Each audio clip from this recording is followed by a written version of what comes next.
사도신경 우리 신앙을 하나님께 고백하시겠습니다. 나는 전능하신 아버지 하나님, 천지의 창조주를 믿습니다.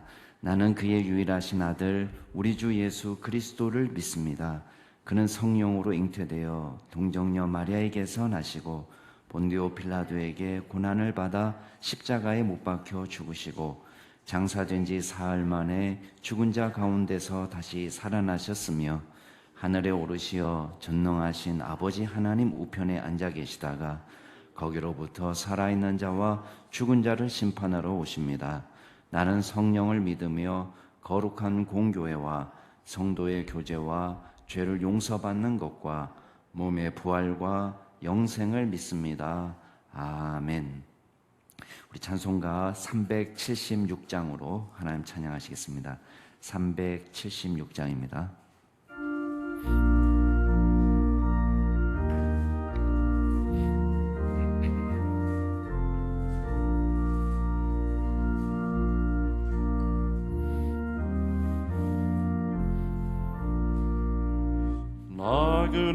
나그네와 같은 내가 힘이 부족하오니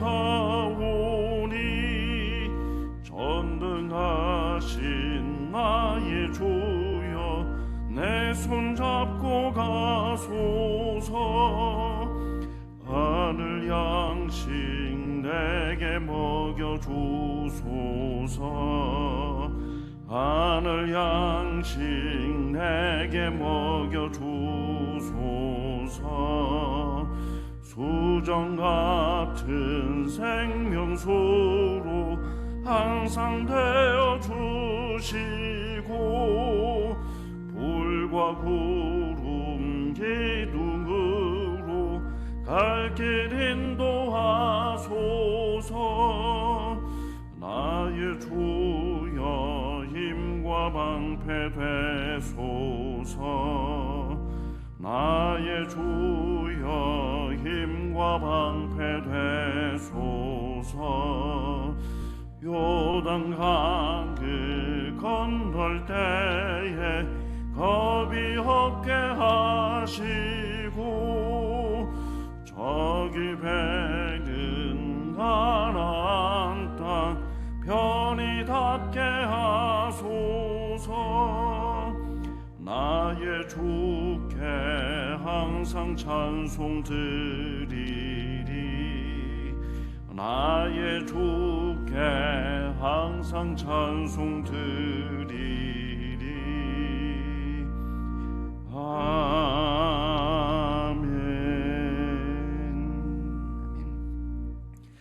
오늘 하나님께서 저희에게 주시는 말씀은 예레미야 16장 1절에서 13절 말씀까지입니다. 예레미야 16장 1절부터 13절 말씀까지 제가 한 절, 여러분이 한 절 교독하겠습니다. 예레미야 16장 1절부터 13절 말씀까지입니다. 16장 1절부터 제가 먼저 읽습니다. 여호와의 말씀이 또 내게 임하여 이르시되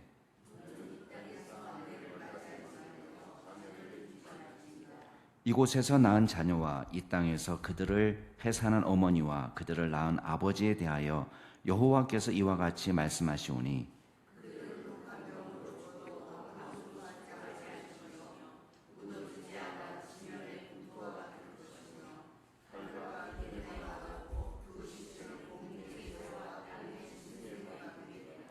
여호와께서 이와 같이 말씀하시되 조상집에 들어가지 말라. 가서 통곡하지 말며 그들을 위하여 애곡하지 말라. 내가 이 백성에게서 나의 평강을 빼앗으며 인자와 사랑을 제함이라. 여호와의 말씀이니라.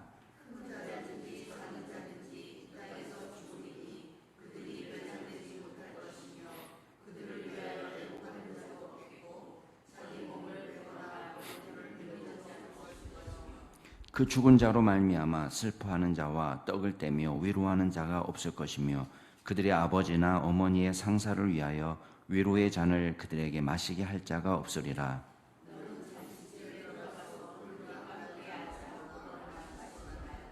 만군의 여호와 이스라엘의 하나님께서 이와 같이 말씀하시니라.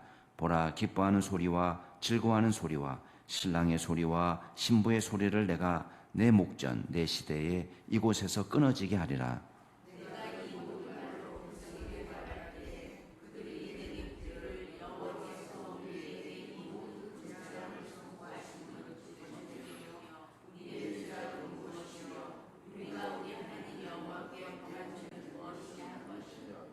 너는 그들에게 대답하기를 여호와께서 말씀하시되 너희 조상들이 나를 버리고 다른 신들을 따라서 그들을 섬기며 그들에게 절하고 나를 버려 내 율법을 지키지 아니하였음이라.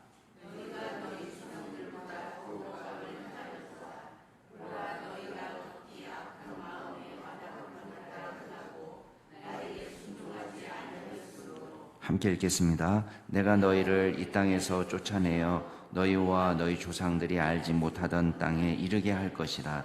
너희가 거기서 주야로 다른 신들을 섬기리니 이는 내가 너희에게 은혜를 베풀지 아니함이라 하셨다 하라. 아멘. 오늘 어제 말씀을 잠깐 먼저 보겠습니다. 예레미야 15장 10절부터 21절까지 말씀인데요. 예언자가 탄식하는, 예레미야가 탄식하는 장면이 나와요. 그러니까 어머니한테 지금 탄식하는 성격을 띠고 있지만 사실은 지금 하나님께 탄식하는 내용이랑 똑같아요. 나의 어머니께서 나를 온 세계에 다투는 자와 싸우는 자를 만날 자로 낳으셨도다. 10절 말씀이 그렇게 되어 있는데 그 말은 뭐냐면, 자, 예레미야가 여기 보면 내가 누구한테 꾸어주지도 않고 누구에게 꾸임 받지도 않았어요. 내가 누구 금전 거래를 해가지고 이제 돈을 안 갚으면은 원수가 될 수 있잖아요. 그러니까 원망 들을 만한 일이 있으면 원수가 됐으니까 사람들이 너 욕하는 거 당연하다 이렇게 말할 수 있을 텐데 자기는 그런 관계가 없다는 거예요. 누구한테 해를 끼친 적도 없고 내가 누구 돈을 꾸어가지고 안 갚은 것도 또 누가 내 돈을 꾸어서 갚지 않은 것도 없고 그런 서로 원한 맺을 수 있는 관계가 아무것도 없는데 지금 예레미야의 처지는 어떤 처지냐? 온 세상이 다 내 적이에요. 내가 입을 열어서 예언을 하면 그걸 들어야 되는데 온 세상 사람들이 자기를 미워하는 사람처럼 됐다는 거예요. 그때 하나님께서 말씀하십니다. 11절에 보면 내가 진실로 너를 강하게 할 것이고 너에게 복을 받게 할 것이며 내가 진실로 내 원수로 내 원수는 누구겠어요? 지금 이스라엘 백성들이 예레미야의 예언을 듣고도 조롱하고 또 대적하는 그런 사람들을 말하겠죠. 그래서 조롱하고 대적하는 그 백성들, 그 원수로 재앙과 환난의 때에 오히려 내게 간구하게 하리라. 나중에 돌아와서 도움을 요청하는, 우리가 어떻게 하면 살게 되냐, 이렇게 도움을 요청하는 상태가 될 거라는 것을 말하고 있습니다. 중간에 좀 건너뛰시고 15절부터 보면은 또 두 번째 고백이 나옵니다. 원하건대 주는 나를 기억하시며 돌보사 나를 박해하는 자에게 보복하시고 주의 오래 참으심으로 말미암아 나로 멸망하지 아니하게 하옵시며 주를 위하여 내가 부끄러움을 당하는 줄을 아시옵소서. 하나님께 도움을 구하는 기도를 다시 예레미야가 드리고 있습니다. 만군의 하나님 여호와시여 나는 주의 이름으로 일컬음을 받는 자라. 자, 16절에 보면은 예레미야 자신을 일컫는, 자신을 소개하는 말이 참 좋습니다. 주의 이름으로 일컬음을 받는 사람입니다 라고 지금 자기 자신을 소개하고 있어요. 그리고 주의 말씀을 내가 얻어먹었사옵니다. 그러니까 주님이 예언을 하려면 하나님의 말씀을 들을 거 아니에요. 그러니까 하나님의 말씀을 듣고 주님과 가까이 교제하는 그 특권을 갖고 있는 거예요. 그 특권 자체는 너무 좋습니다. 그래서 뭐라고 고백하냐면 주의 말씀은 내게 기쁨이고 내 마음의 즐거움입니다. 이렇게 고백해요. 그러니까 너무 말씀 들을 땐 너무 좋아요. 근데 문제는 뭐예요? 이 말씀 갖고 전하고 살려고 할 때에 괴로움이 된다는 거예요. 그걸 지금 이야기하고 있습니다. 17절 내가 기뻐하는 자의 모임 가운데 앉지 아니하며 즐거워하지도 아니하고 주의 손에 붙들려 홀로 앉았습니다. 이 말은 뭐예요? 내가 기뻐하는 자는 물론 여기 나와 있지 않지만 친구도 될 수 있고 친척도 될 수 있고 뭐 일단 이웃도 될 수 있고 자기가 그 사람들하고 기쁘게 지내고 좋아야 되는데 지금 어떤 상태냐? 홀로 앉았다. 왕따 신세예요, 왕따 신세. 왜 왕따 신세가 됐느냐? 이는 주께서 분노로 내게 채우셨음이니이다. 분노로 채우셨다는 말은 예레미야가 전하는 메시지에 주님의 분노가 가득하는 거예요. 그러니까 자기가 입을 열어서 주의 말씀을 증거하면은 주님의 분노를 전하는 거기 때문에 자기가 왕따 신세가 되는 거예요. 그리고 더 답답한 것은 그로 인해서 상처받을 거 아니에요. 내 상처가 중하여 낫지 아니하면 어찌 됨이니까 주께서는 내게 대해서 물이 말라서 속이는 시내 같습니다. 시냇물은 시냇물 같은데 나를 도와주지 않으니까 떠먹을 수 없으면 그 시내가 아니고 속이는 거죠. 그런 처지가 되었다라고 지금 말씀하고 있는 것입니다. 자, 그때 하나님께서 약속하시는 장면이 19절부터 나옵니다.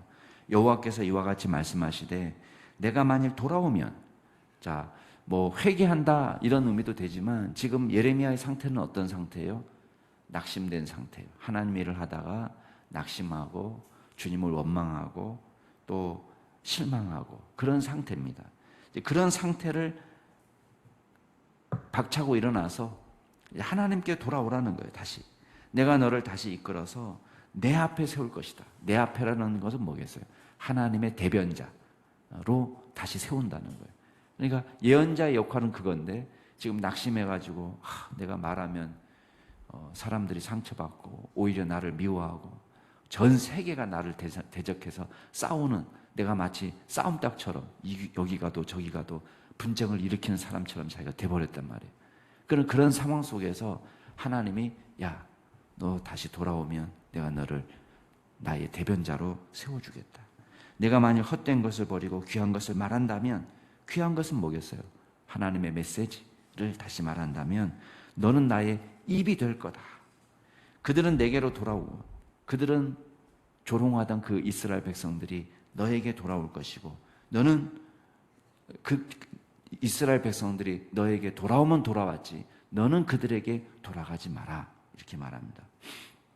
내가 너로 이 백성 앞에 견고한 녹성벽이 되게 하리니. 자, 녹성벽이라는 것은 절대 정복할 수 없는 강한 성벽을 말하는 거예요. 강하게 해서 그들이 너를 쳐도 이기지 못할 것은 내가 너와 함께하여 너를 구하여 건짐이라. 21절 내가 너를 악한 자의 손에서 건지며 무서운 자의 손에서 구원하리라. 잔뜩 실망하고 낙담해서 주님의 일을 하다가 힘들 수 있죠. 잔뜩 실망하고 낙담한 예레미야에게 하나님께서 용기를 주시고 다시 강하게 하시고 나의 입이 될 거라고 얘기하시고 너는 내 앞에 서게 될 거라고 이야기하시고 그들이 너를 쳐도 너를 이기지 못할 것이고 반드시 내가 너를 악한 자의 손에서 건지고 무서운 자의 손에서 구원하겠다 약속하시는 장면입니다. 자, 오늘 말씀으로 가겠습니다. 오늘 말씀에는 예언 행위를 3개 가르쳐 줍니다. 자, 입으로도 설교하지만 예언자는 행동으로도 설교합니다. 행동으로. 근데 3가지 특이한 행동을 하라고 이야기해요. 지난번에도 왜 유브라데 가서 너 새로 배띠 산 거를 가서 바위 틈에 숨겨갖고 와라. 다시 또 찾아갖고 와라. 이게 상징 행위라고 얘기했죠. 예언 행위. 여기도 마찬가지예요. 첫 번째 예언 행위는 뭐냐면 일단 결혼하지 마라. 결혼하지 마라.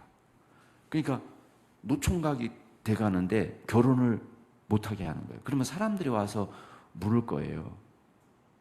왜 결혼 안 해? 이렇게 묻는다는 거예요. 그러면 왜 결혼 안 하는지에 대한 메시지를 전해주는 거예요. 그게 어떤 메시지냐? 어차피 결혼하고 아기 낳아봐도 그 부모도 아기도 안전하지 못하다는 거예요. 다 죽는다는 거예요. 그걸 얘기해 주라는 거예요. 그래서 4절 말씀에 보면은 그들은 독한 병으로 죽어도 아무도 슬퍼하지 않고 묻어주지도 않고 지면의 분토처럼 칼과 기근에 망하고 그 시체는 공중의 새와 땅의 짐승의 밥이 될 거다. 이 무시무시한 얘기를 하는 거예요. 왜 결혼 안 하세요?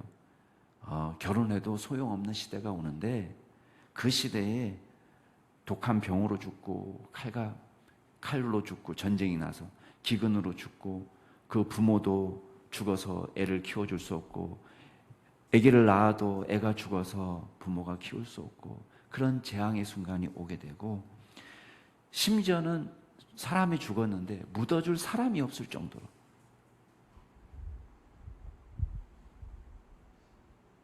장사 지내지 못하니까 공중의 새와 짐승의 밥이 되는 그런 시대가 온다라고 말하라는 거예요. 이게 얼마나 안타까운 일이에요. 그러니까 두 번째 예언행위. 자, 첫 번째는 야, 결혼하지 말고 애도 낳지 마라. 이게 첫 번째 예언행위고, 이게 정상적인 건 아닙니다. 또 이 말씀만 톡 따가지고 그래, 결혼하지 말라고 그랬구나, 애도 낳지 말라고 그랬구나, 이렇게 적용하면 안 되는 거예요. 지금 예레미야 이 시대에 주신 메시지예요.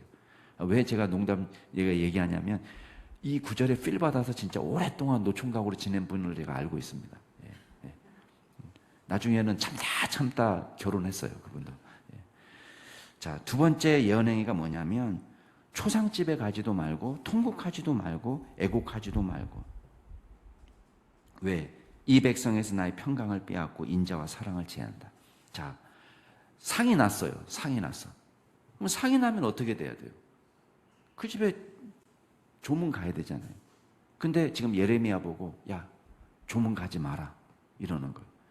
여러분, 지금도 요새 세상에도 친하다고 생각하는 사람이 조문 오지 않으면 그게 마음으로 남는데, 동네가 빤한데 장이 났는데 안 가보는 거예요. 야, 너 왜 안 왔어? 야, 우리 친한 사이 아니야? 이제 이렇게 되는 거죠. 그럴 때에 그 이유를 설명하는 거예요.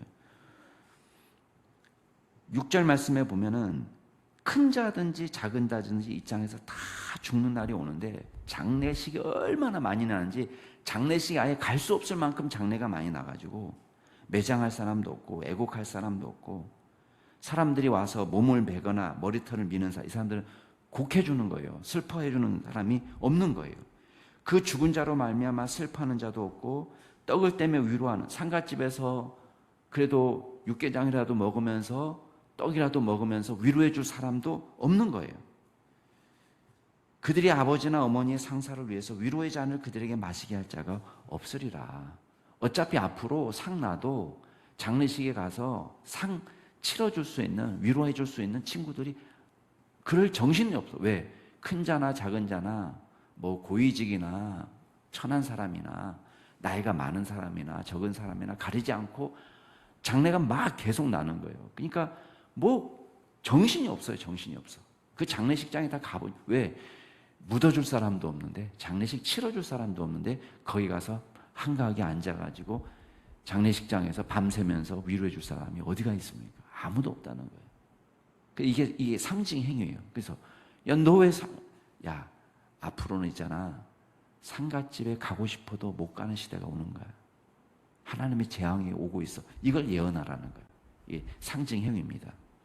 세 번째는 뭐냐면, 잔치가 났는데, 결혼식이 있는데 가지 말라는 거예요. 이것도 얼마나 욕먹을 일입니까? 동네 잔치가 벌어졌는데 욕먹죠. 야, 넌 인간도 아니다. 야, 어떻게 내 결혼식에 안 오냐? 이렇게 말할 때에 예언하는 거예요. 9절 중반에 보면, 보라, 기뻐하는 소리와 즐거워하는 소리와 신랑의 소리와 신부의 소리를 내가 내 목전 내 시대 이곳에서 끊어지게 하리라. 여러분, 도망다니며 자기 목숨 구하기가 바쁜데 무슨 결혼식이 있고 무슨 장례식이 있고 이런 게 없다는 거예요. 현수막 붙여놓고 플랜카드 붙여놓고 기뻐할 일이 없다는 거예요.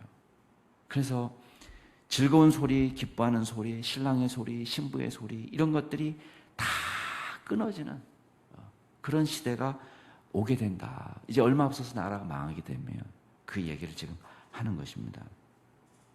그러면 이제 백성들이 물어볼 거예요. 10절 중반에 보면은 백성들이 묻습니다. 아니, 도대체 여호와께서 우리에게 이 모든 재앙을, 이 모든 큰 재앙을 선포하시면 어찌 됨이냐? 우리의 죄악은 무엇이며 우리가 우리 하나님 여호와께 범한 죄가 뭐냐? 자, 예레미야가 결혼도 하지 않고 애도 낳지 않고 상갓집에도 안 가고 잔치집에도 안 가고 이런 예언 행위를 통해서 막 쏟아내는 예언들이 너무 끔찍해요. 그러니까 백성들이 질문하는 거예요.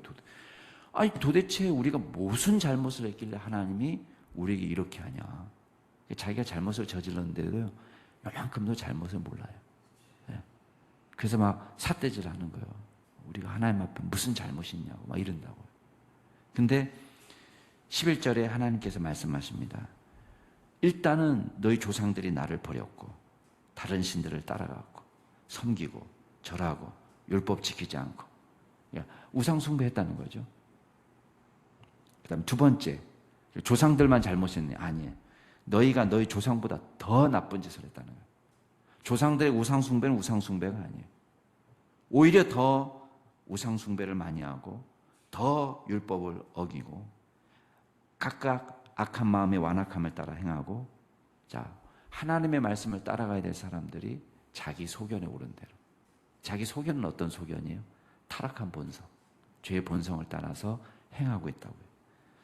나에게 순종하지 아니하므로 내가 너희를 이 땅에서 쫓아내어 너희와 너희 조상들이 알지 못하는 땅에 이르게 할 것이라. 아예 이제 장소를 바꿔가지고 우상 숭배가 막 드글드글하는 우상들이 막 차고 넘치는 장소로 옮겨주겠다는 거예요. 거기서 마음껏 우상 숭배하라는 거예요. 너희가 거기서 주야로 다른 신들을 섬기리니 밤낮으로 우상 숭배 한번 해. 그냥 거기서 살아 그냥 이런 거예요. 우리식으로 얘기하면. 주야로 다른 신들을 섬기리니 이는 내가 너희에게 은혜를 베풀지 아니함이라. 여러분, 이방 신들을 섬기는 장소로 옮겨간 것은요, 은혜를 빼버린 거예요. 그러니까 사람들이 죄악을 범하면 아예 하나님께서 은혜의 손길을 빼버리면요, 죄악에 묻혀 살잖아요. 그냥 술독에 빠져 살고, 그냥 도박판에서 아예 그냥 살고, 그냥 아예 그렇게 살아. 그냥 이렇게. 그렇게 하는 거예요. 자, 오늘 말씀을 통해서 우리가 몇 가지만 생각해 보겠습니다. 첫 번째는 우리가 말씀은 우리에게 달 수 있지만 그 말씀을 전하고 말씀대로 사는 것은 어려움을 가져올 수 있습니다. 예. 우리가 필요 없는 미움을 받을 수도 있어요. 그러나 그때 우리가 낙심이 됩니다. 그러니까 예레미야가 지금 경험하는 그 어려움이 그런 거예요.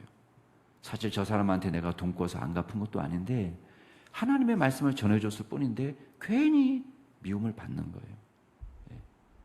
그때 우리가 낙심이 됩니다. 그렇지만 하나님께서 우리에게 말씀하십니다. 야, 다시 돌아와라. 다시 돌아오라는 건 뭐예요? 힘을 내어서 주님을 의지하라는 거예요. 우리가 주님을 의지할 때에 주님께서 약속하십니다.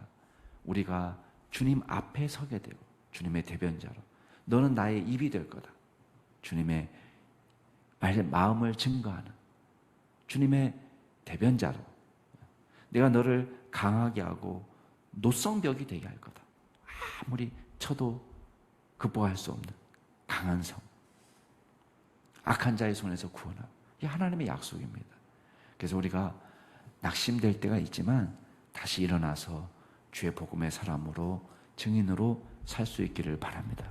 자, 두 번째 우리가 기억할 것은 하나님께서 예레미야의 모든 일상을 통해서 말씀하고 계세요. 상징 행위를 주십니다. 이 상징 행위는 어려운 일입니다. 자, 이걸 통해서 우리가 알 수 있는 게 뭘까요? 이게 하나님의 마음을 알 수가 있어요. 오죽 답답하면 그냥 일반적인 메시지로 하나님의 말씀을 듣지 않으니까요, 이런 충격요법을 쓰는 거예요. 야, 쟤는 왜 결혼도 안 한대?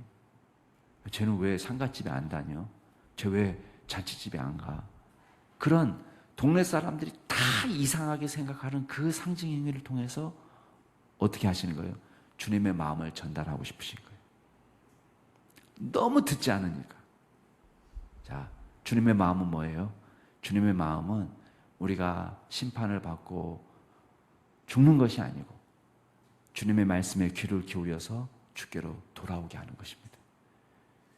주님의 사랑과 인자함이 있는 것입니다. 그 마음을 우리가 이해하고 주님이 말씀하실 때 주님이 우리에게 원하시는 그 마음을 읽을 수 있는 저와 여러분이 될 수 있기를 바랍니다. 마지막으로 우리가 이 시대를 위해서 기도하면 좋겠습니다. 우리가 죄에 둔감해가는 시대가 됩니다. 여러분, 왜 망합니까? 우리가 왜 망해야 됩니까? 이렇게 따질 때에 너희 조상의 죄가 이렇고 하나님 그렇게 말씀하시고 그 다음에 너희가 너희 조상보다 더 악을 행했다 이렇게 말합니다. 우리가 시대를 가면 갈수록 영적으로 깨어있고 하나님을 더 깊이 사랑하고 주님을 더 높여드리고 우리가 복음의 열정이 살아나고 이게 좋은 시대입니다. 그러나 우리보다 우리의 자녀의 세대가 우리 자녀의 세대보다 그 자녀의 세대들이 신앙을 잃어간다면 이제 망할 길로 들어서는 거예요. 그래서 우리가 기도할 때에 정말 이 시대가 죄에 둔감한 시대가 아니라 하나님에게 예민하고 하나님의 음성에 하나님의 말씀에 귀를 기울이고 우리가 영적으로 깨어있는 그런 믿음의 세대로 우리를 바꾸어 주시옵소서. 우리가 함께 기도할 수 있는 우리 한 주간이 되기를 바랍니다. 이 시간 같이 한번 기도하겠습니다.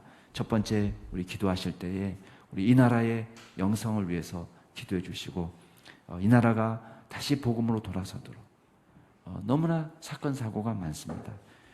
특별히 불특정 다수에게 거의 테러에 가까운 범죄들이 일어나고 있는데 하나님께서 다스려 주시고 이 땅을 고쳐 주시고 회복시켜 주시옵소서.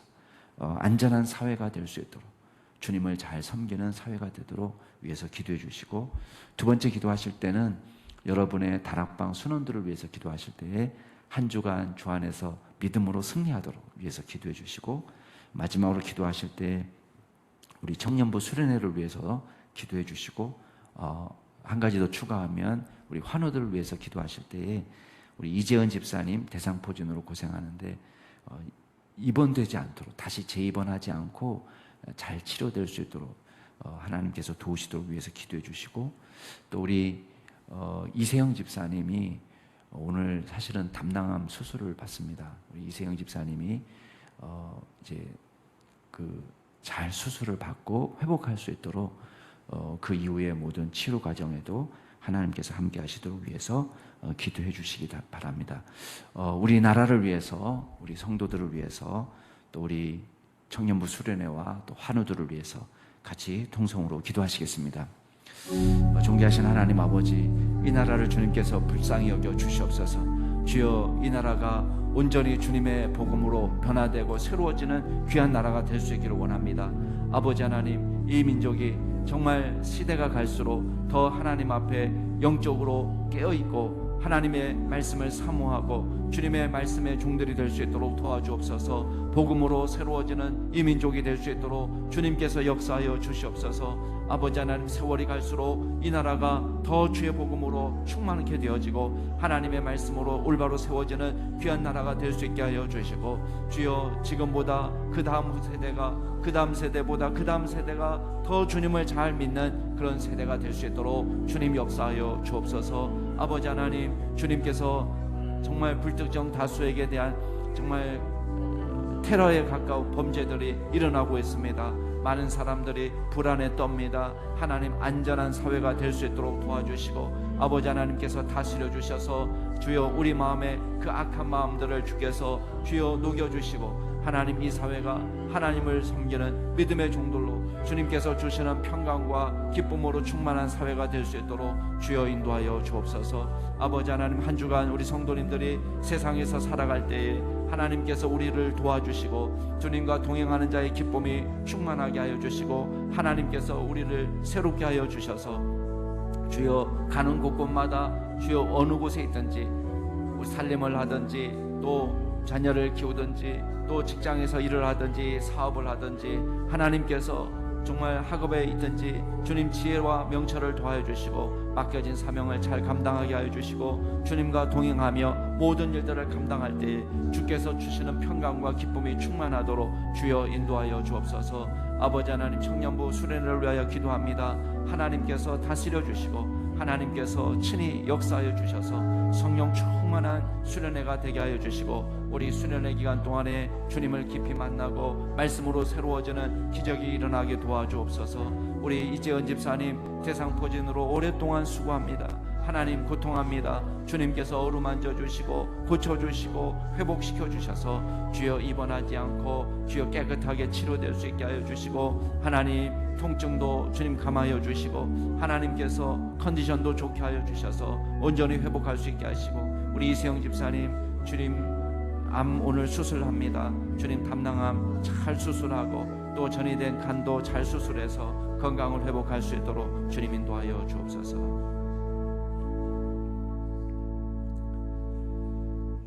존귀하신 하나님 아버지, 주님의 말씀을 우리가 받은 자로 이 세상에 주님의 입으로 주님의 대변자로 살아갈 때 저희들을 붙들어 주시고 강하게 하셔서 노성벽 같게 하셔서 주여 이 세상에서 담대히 주님의 증인으로 복음의 증인으로 살아갈 수 있도록 도와주시옵소서.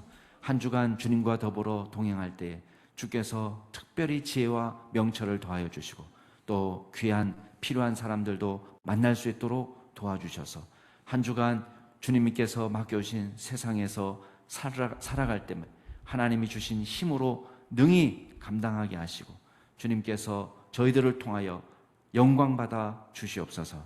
하나님 오늘 또 수술을 받는 우리 이세영 집사님 가운데 특별히 역사하여 주시고 하나님께서 선한 손길로 치료의 손길로 함께하여 주셔서 주님 건강하게 회복할 수 있도록 도와주시옵소서.